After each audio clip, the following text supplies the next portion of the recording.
अस्सलामुअलैकुम, hello students, welcome back to my channel. आज मैं स्टार्ट करने जा रही हूँ class 9 science group mathematics. Exercise है हमारे पास 1.5। Find the determinant of the following matrices. Determinant फाइंड करें फॉलोइंग मैट्रिसेस का। अब हमारे पास क्या है, इज इक्वल टू -1 1 2 0। अब डिटर्मिनेंट क्या होता है, सबसे पहले आप लोग को इस चीज़ का पता होना चाहिए कि डिटर्मिनेंट होता क्या है।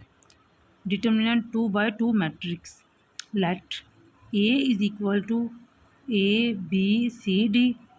B are 2/2 square matrix. The determinant of A denoted by A is defined as mod is A is equal to A.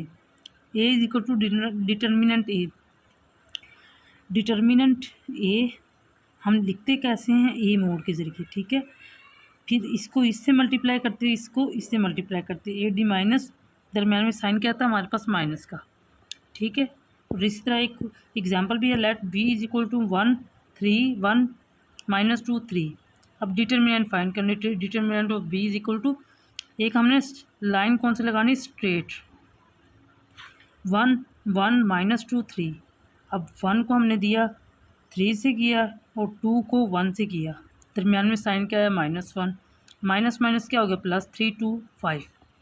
Hope so आपको समझ आ गई हो। अब हमारे पास क्वेश्चन है, find the determinant of the following matrices.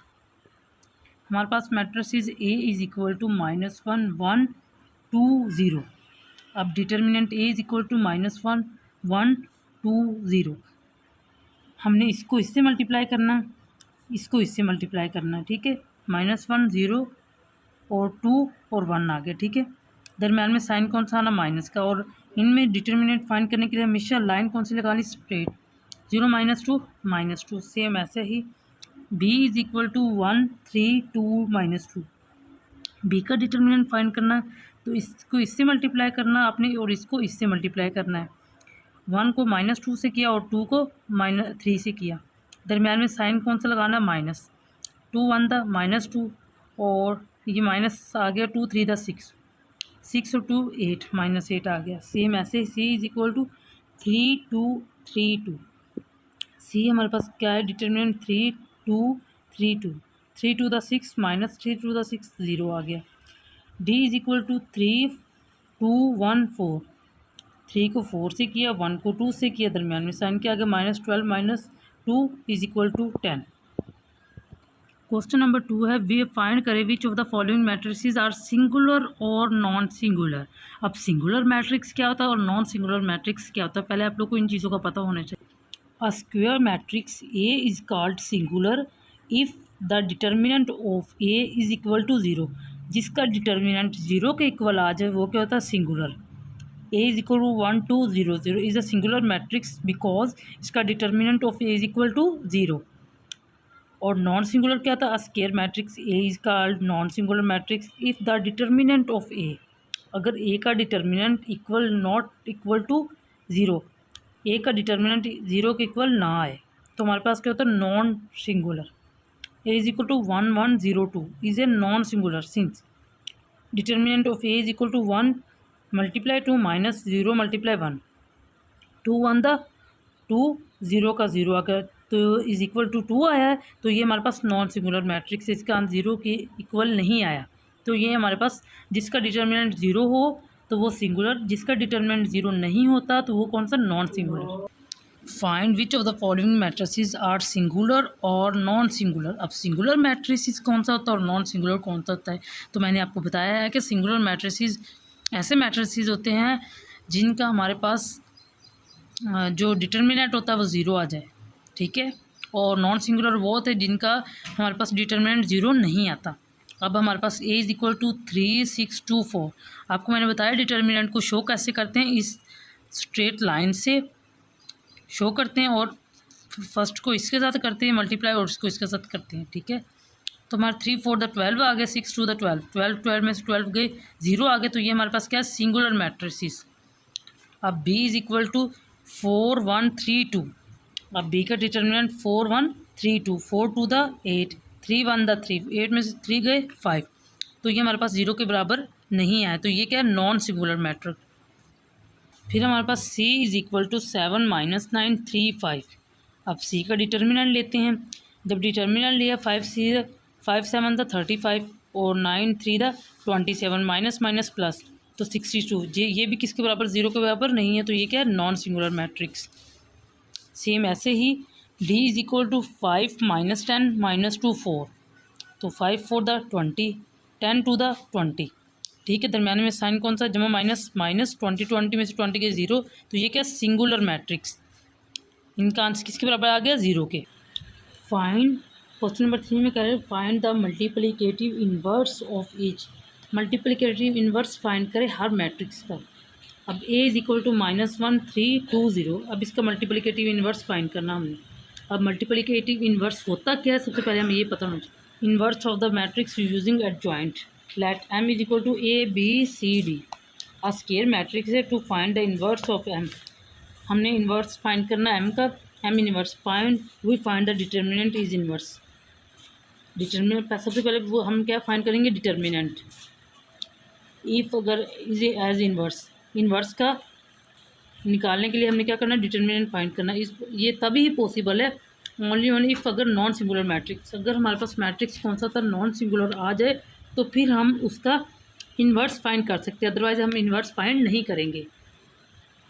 अब हमारे पास एक क्वेश्चन है A इज इक्वल टू -1 3 2 0। इसका पहले हमने डिटर्मिनेंट लिया -1 0 0 3 टू द 6 आ गया -6, जो हमारे पास सिंगुलर नहीं है, ये हमारे पास नॉन सिंगुलर है। अगर हमारे पास, मैंने बताया कि नॉन सिंगुलर में हमारे पास आंसर आ जाए तो हम क्या कहेंगे, ये क्या है, ये हमारे पास इसका मल्टीप्लिकेटिव इन्वर्स फाइंड कर सकते हैं।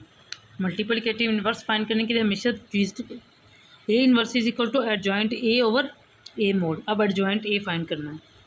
एडजॉइंट A में हमेशा हमने क्या करना होता है कि इस साइड की साइड्स चेंज करनी होती हैं और ये वाली साइड के हमने हमेशा साइन चेंज करने होते हैं।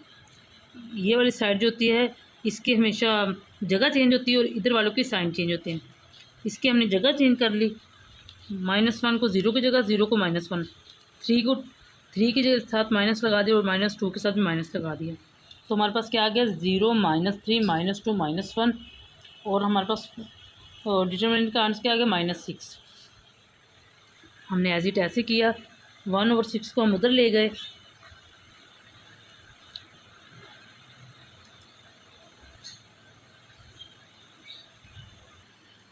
हमारे पास -1/6 है, 0 -3 -2 -1 है। अब 1/6 इन सबसे मल्टीप्लाई होगा, -1/6 0 0 -3 -1/6 minus minus plus 3 to the 6 1/2 आ गया हमारे पास। इस तरह माइनस माइनस प्लस आ गया, 2 3 द 6 1/6 आ गया, और -1 1/6 माइनस, तो ये भी प्लस 1/6 आ गया। ऐसे ही है हमारे पास B part, b is equal to 1 2 -3 -6। पहले हमने डिटर्मिनेंट इसका निकाला। अब डिटर्मिनेंट निकाला तो हमारे पास क्या आ गया, नॉन सिंगुलर। जब हमारे पास डिटर्मिनेंट इसका नॉन सिंगुलर आया तो अब हमने एडजॉइंट निकाला। एडजॉइंट के लिए आप लोग को मैंने बताया है कि ये वाली आपस में जगह चेंज करते हैं और जो ये वाली होती है ये इनके साइन चेंज होते हैं। तो हमने 1 को -5 5 की जगह ले लिया और -5 को 1 की जगह लिख दिया, और 2 को साथ माइनस लगा दिया, और माइनस इसके साथ ऑलरेडी माइनस था तो इसके साथ हमने प्लस लगा दिया, तो हमारे पास एडजॉइंट ये आ गया। जब एडजॉइंट ये आया तो इसके नीचे डिवाइड किया और 1, तो 1 को जिस चीज़ से भी डिवाइड करो तो ऑलरेडी ऊपर वाला ही आंसर आता है। अब क्वेश्चन नंबर 6 हमारे पास सी है, सी इज इक्वल टू -2 6 3 -9। इसका हमने डिटर्मिनेंट लिया तो हमारे पास डिटर्मिनेंट इसका क्या आ गया, 0। तो it is singular matrix, so it is multiplicative inverse is not possible. क्योंकि ये एग्जिस्ट नहीं कर रहा तो ये हमारे पास मल्टीप्लिकेटिव इसका इन्वर्स भी पॉसिबल नहीं है, क्योंकि डिटर्मिनेंट इसका 0 के बराबर आ गया। जबकि हम लोगों ने पीछे कहा है कि डिटर्मिनेंट मल्टीप्लिकेटिव भी हमेशा उसी का फाइंड कर सकते हैं जिसका डिटर्मिनेंट हमारे पास क्या आ गया, सिंगुलर आएगा, तो फिर हम उसका मल्टीप्लिकेटिव इन्वर्स फाइंड कर सकते हैं। जिसका हमारे पास सिंगुलर आ गया तो उसका मल्टीप्लिकेटिव इन्वर्स नहीं फाइंड कर सकते, जिसका नहीं आएगा, जिसका नॉन सिंगुलर मैट्रिक्स आता है उसका ही हम हमेशा मल्टीप्लिकेटिव इन्वर्स फाइंड करते हैं। D is equal to 1/2 3/4 1 2। D का डिटर्मिनेंट फाइंड किया, 1/2 2 -3/4 1 2 2 -3/4 आ गया, ठीक है। पहले हमने डिटर्मिनेंट फाइंड किया, -1 -3/4 4 1 द 4 4 -3 1/4 आ गया, तो हमारे पास डिटर्मिनेंट क्या आ गया, नॉन सिंगुलर। जिसका डिटर्मिनेंट नॉन सिंगुलर आ जाए तो उसका हम एडजॉइंट फाइंड कर सकते हैं।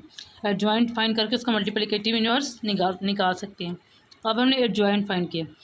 एडजॉइंट के लिए मैंने आपको बताया है कि जो फर्स्ट वाले होते हैं इनकी आपस में जगह चेंज होती है, और जो ये वाले होते हैं इनके साइन चेंज होते हैं। अगर माइनस हो तो प्लस लगाते हैं, अगर प्लस हो तो फिर माइनस लगाते हैं। तो हमने ऐसे किया, 2 को 1/2, 1/2 को 2 की जगह लगा दिया। 3 और 4 था, फिर हमने -3 और 4 कर दिया। इधर 1 था, इधर -1 कर दिया। 2 -3 और 4 -1, 1/2 आ गया। अब डिटर्मिनेंट या इन्वर्स मल्टीप्लिकेटिव इन्वर्स क्या होता है? D inverse. ये क्या हमारे पास मल्टीप्लिकेटिव इन्वर्स।